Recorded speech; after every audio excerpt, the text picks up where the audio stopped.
Oke, balik lagi ke suhu kripto kita, Mas Joko. Mas Joko, Ya, siap.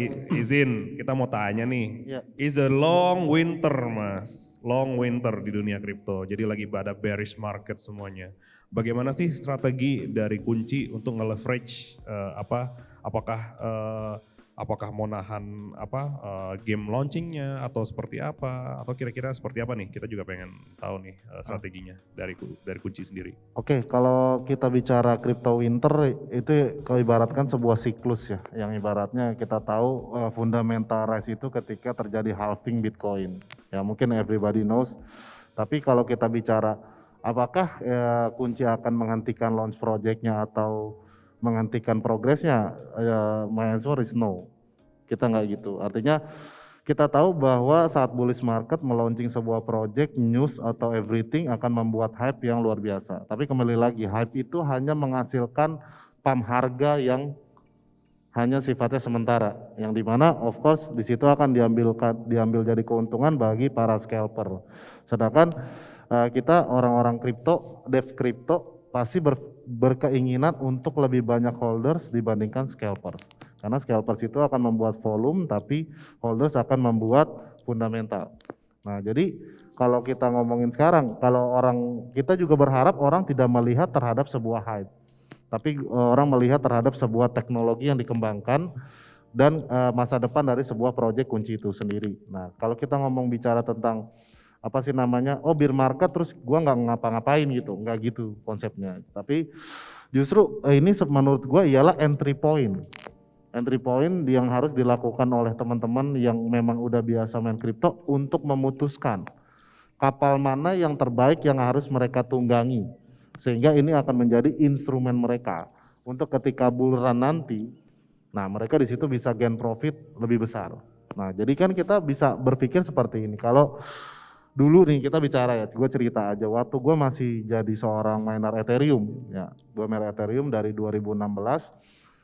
Di situ gue memilih Ethereum menjadi kapal gue, karena di situ gue nggak ngomongin tentang use case ya, karena pada waktu itu kripto belum ngomong tentang use case, tapi berbicara dengan tech.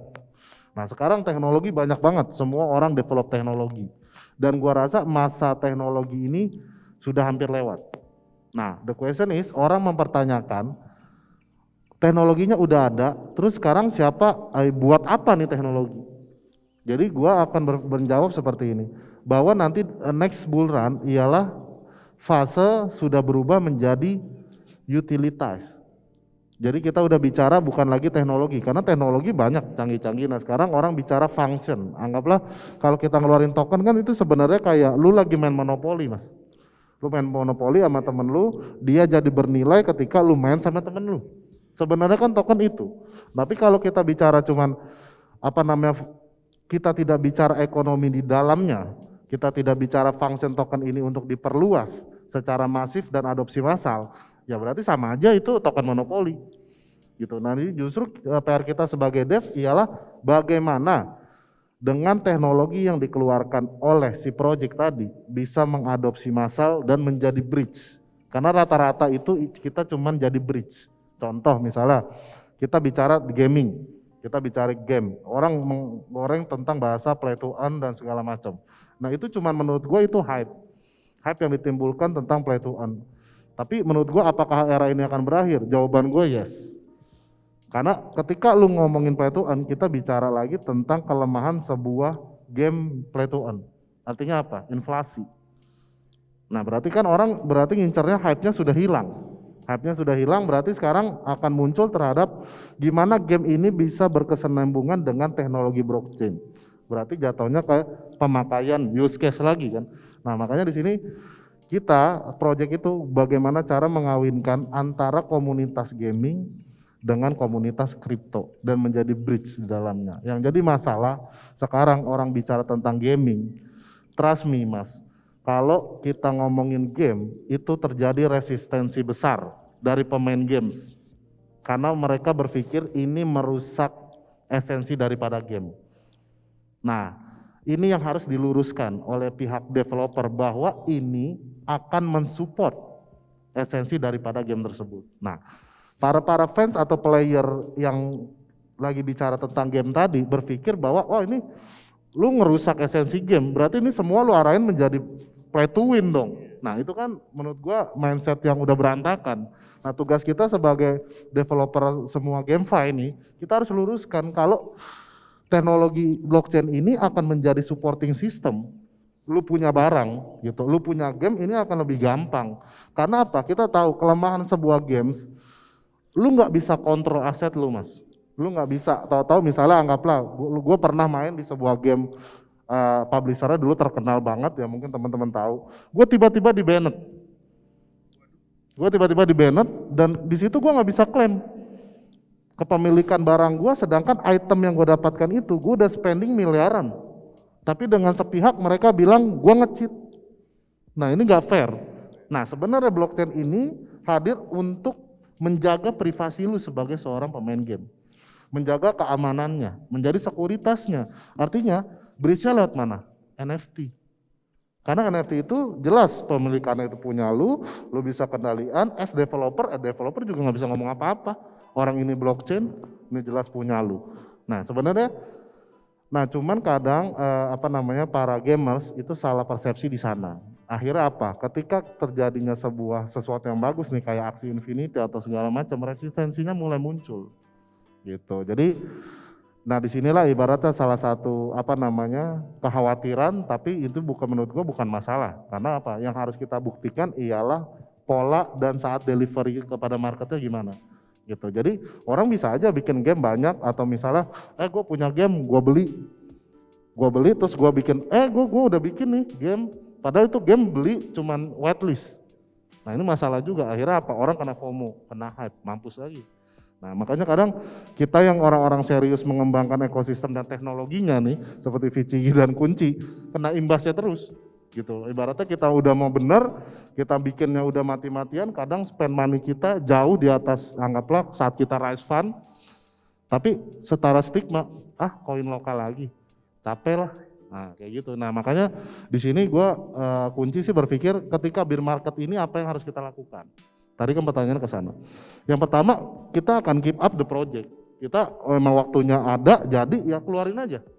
Karena kan yang tadi dibilang sama masnya, bahwa project itu harus berjalan organik. Pelan-pelan, progressing, adopsinya pelan-pelan, dan itu akan jadi natural. Efeknya di market berarti bukan lagi hype, tapi support price. Nah itu yang gue harapkan. Gitu. Jadi menurut gua bear market ini waktunya apa? Waktunya bukan kita malah nyerah, tapi membuktikan diri, mengaktualisasi diri, karena ini saatnya entry point bagi pemain kripto yang sudah mahir. Menurut gua gitu sih. Ya. Luar biasa banget, ini ilmunya banyak banget ini. Kita juga sambil belajar ini sama suhu kita Mbah Joko nih. Jadi memang untuk analoginya tadi banyak ya, analogi monopoli, juga banyak kalau misalkan kita tahu ya, ini pada saat bear market ini bukan saatnya kita takut, tapi saatnya kita masuk bos. Nah jadi gitu ya. Oke, thank you Mas Joko. Mungkin sedikit aja mungkin dari Mas Fadel. Mas Fadel, terakhir nih, kalau menurut Mas Fadel, ini NFT lah, kita bicara project NFT lah, karena kan let's say kemarin NFT di awal tahun lagi booming banget, apalagi ada banyak token-token NFT dari Indonesia yang mendunia lah istilahnya seperti itu. Nah kira-kira kalau misalkan itu orang-orang ya sekarang ya, apalagi yang nggak ngerti ya, beli gambar apa sih segala macam gitu loh. Ini let's say ya untuk beginner lah ya istilahnya gitu loh. Kira-kira yang paling tepat untuk mengedukasi mereka itu seperti apa sih untuk NFT? Kemarin waktu pas Gozali itu kan pada upload KTP, upload foto selfie, berharap kemudian bisa senasib juga dengan Gozali. Menurut saya ini memang lagi siklusnya sih Mas. Kalau dalam Gartner Cycle itu dijelaskan bahwa memang setiap inovasi teknologi apapun itu, dia akan melewati siklus dalam 4 tahapan. Yang pertama dia akan ada innovation trigger di mana semua orang berekspektasi tinggi terhadap suatu project atau inovasi teknologi yang ditemukan. Terus setelah itu karena orang sudah kena inovasi trigger, mulai banyak orang-orang kemudian menjadi developer, orang-orang ingin membuat project serupa. katakanlah seperti di tahun 90-an perusahaan.com gitu, saat perusahaan internet sedang eksis-eksisnya kan banyak banget perusahaan-perusahaan internet yang kemudian masuk di situ. Sampai masuk ke dalam inflated of expectation. Ekspektasi terlalu tinggi, orang merasa bahwa ibaratnya sampai kepada puncak hype-nya, dan karena ekspektasi yang terlalu tinggi itu tidak selaras dengan nilai value yang seharusnya. Sehingga akhirnya dump crash, dan kita mungkin bisa lihat masuk pasar NFT pun sekarang pun lagi berdasarkan volume transaksi yang di on-chain pun sekarang sedang beres-beresnya. Tapi ini tidak berarti bahwa NFT dan kripto itu kurang bagus, karena memang kan banyak faktor makroekonomi lain dan memang sedang berada pada cycle memang turun ya gitu kan. Nah, pada saat turunnya itu gitu, menurut saya ini akan menjadi big restart atau satu seleksi alam kepada proyek-proyek kripto maupun proyek-proyek NFT nantinya. Yang akan bertahan tentunya proyek-proyek yang memang memiliki nilai ekonomik atau utilitas atau keunikan dari masing-masing, sehingga memang ada alasan bagi publik untuk kemudian membeli atau buyback project tersebut. Kalau bicara NFT kan, satu NFT yang ini akan berbeda dengan NFT lainnya, berbeda dengan token atau kripto ya. Nah jadi kalau misalnya di NFT ini saya ngelihat apa sih yang menyebabkan harga itu naik, begitu pula kripto, apakah karena fundamental ya utilitas? Sebenarnya kan alasan utamanya karena ada yang beli, lebih banyak orang yang ingin membeli satu project itu aja. Berarti ada faktor hype juga di situ. Ada faktor hype yang mungkin didasari oleh keunikan satu project, sehingga ini diafirmasi oleh publik dan semua orang ingin mendapatkan eksklusivitas dari membeli project tersebut. Sehingga menurut saya kalau bicara untuk kemudian project ini bisa mempertahankannya ke depan, dia intinya harus kemudian punya utilitas dan kemampuan bagi developernya untuk menjaga hype atau menjaga dalam roadmap itu jangan langsung dikeluarin semuanya di awal, tapi betul-betul sesuai prosedur, kayak siapin senjata yang senjata A udah dikeluarin harus punya senjata B, sehingga ibaratnya siklus hype dan ibarat keunikan dari satu project kripto maupun NFT itu tetap diinginkan secara long term. Apalagi kalau misalnya nanti sistemnya udah pakai DAO ya Mas ya, Decentralized Organization, yang kemungkinan bahwa developer ini yang semulanya udah bikin project itu bahkan bisa meninggalkan projectnya dan kemudian membiarkan komunitas berjalan dengan sendirinya. Nah itu juga salah satu yang menarik dari kripto dan NFT, dan sekarang memang lagi rame-ramenya DAO sih Mas. Jadi kalau kesimpulannya untuk kemudian ini bisa bertahan adalah utilitas, tapi hanya utilitas saja nggak cukup, use cases saja nggak cukup, karena harus ada juga kemampuan marketing dari developer ya, seperti bisnis gitu kan. Kita bagus pun kalau kurang bisa marketing, jadi pasti kurang bisa diterima juga kan, kemudian kurang diadopsi juga kan oleh publik. Itu kenapa harus seimbang antara kemudian menjaga hype dan utilitas, sehingga inilah yang menurut saya akan membuat satu project itu bisa bertahan dalam jangka panjang. Itu Mas Bagus. Luar biasa, jadi utilitas adalah kunci ya, bagaimana suatu NFT itu bisa diterima di masyarakat Indonesia ini sekarang. Mas Wafa terakhir nih, sebelum Mas Joko terakhir nanti ya. Mas Joko kita mau gali-gali, sibuk terus soalnya. Oke, Mas Wafa, di dunia token Indonesia, di project crypto, itu banyak sekali ya sekarang ya bermunculan ya, apalagi sebelum kita memasuki winter ya gitu loh.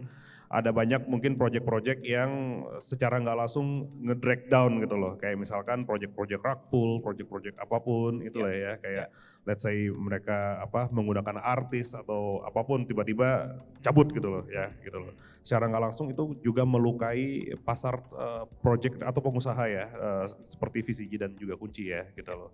Nah dari SCCS sendiri pun kita pun juga tidak henti-hentinya melakukan edukasi ya pastinya ya, apalagi ke consumer untuk do your own research very very well ya gitu loh. Tapi kalau untuk dari VCG sendiri kira-kira dengan adanya let's say ya defamation lah gitu loh tentang wah token artis, token scam nih misalkan gitu loh, atau misalkan token ini nggak jalan nih misalkan gitu loh.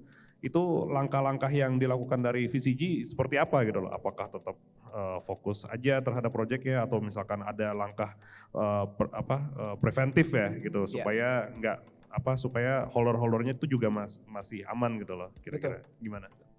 Kalau dari kita sih ya terus melakukan edukasi tentang apa itu VCG dan VC Gamers. Dan kalau spesifik dengan statement, token artis atau koin artis di Indonesia semuanya rug pull, kita nggak bisa bilang setuju atau nggak setuju karena kita juga tidak merasa kita adalah token atau koin artis gitu kan. Jadi edukasi yang perlu kita lakukan kalau kerjasama kita dengan Asset Entertainment itu adalah institutional partnership melalui entitas kita yang berada di Singapura dengan entitas mereka yang berada di Singapura gitu. Dan ini yang mungkin tidak banyak orang mengerti gitu. Dan ini orang tidak banyak melihat perbedaannya dengan yang lain di sana yang dianggap sebagai token artis. Kalau dari kita mungkin ya serupa dengan tadi statement Mas Joko, terlepas dari segala sentimen dan winter yang sedang terjadi, kita fokus pada pengembangan company dan produknya. Dan project-project yang kita akan launch melalui produk-produk ini gitu. Karena kita percaya seperti siklus, spring pasti akan datang lagi, winter akan selesai.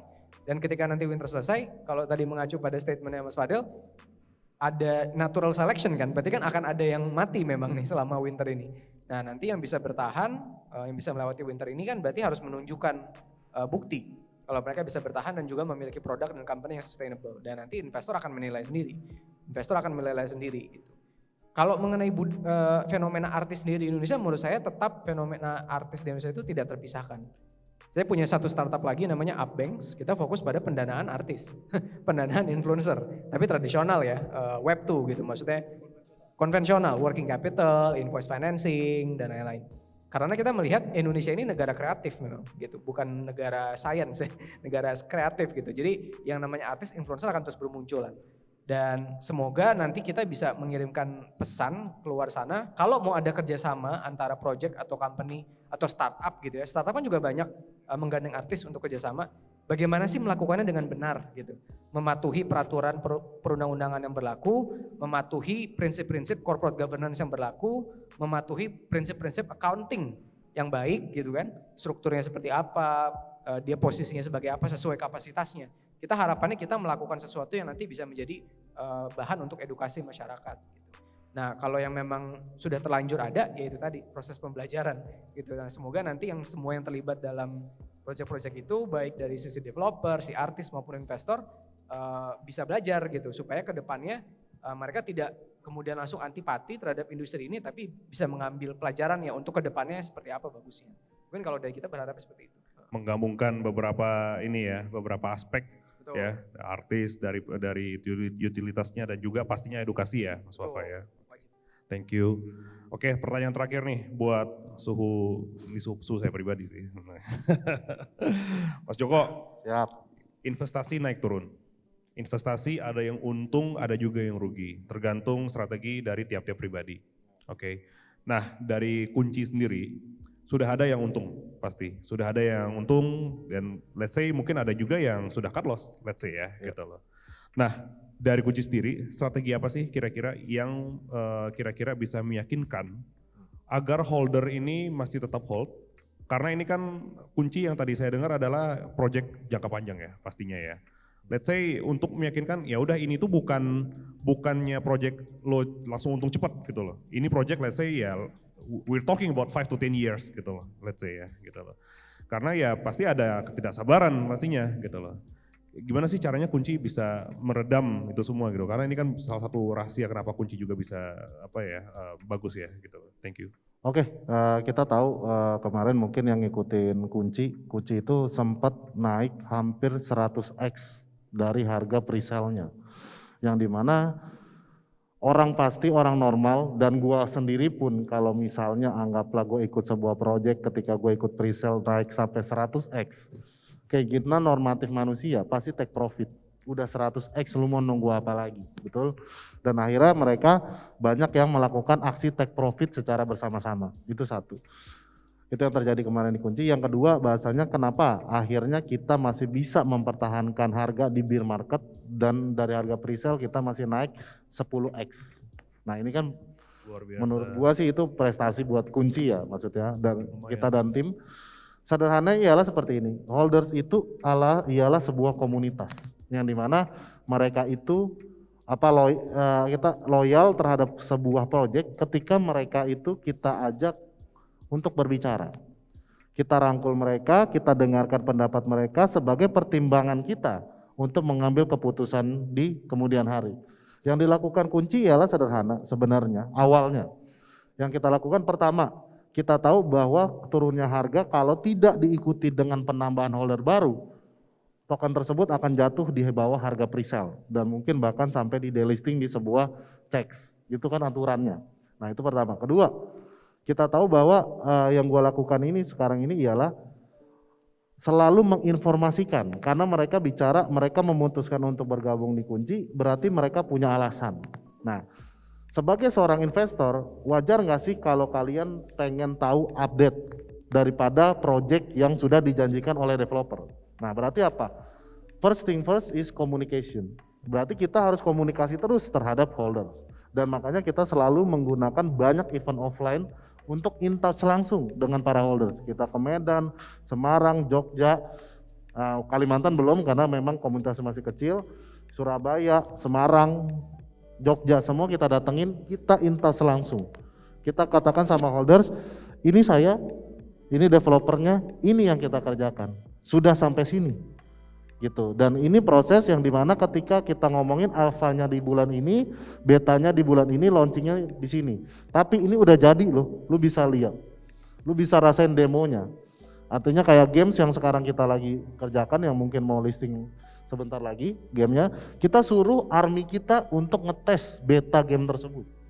Jadi maksudnya interaksi kita antar para investor aktif. Dan kita sama-sama bikin aturan bersama. Gitu tentang aturan dalam sebuah grup sehingga menjaga holders kita.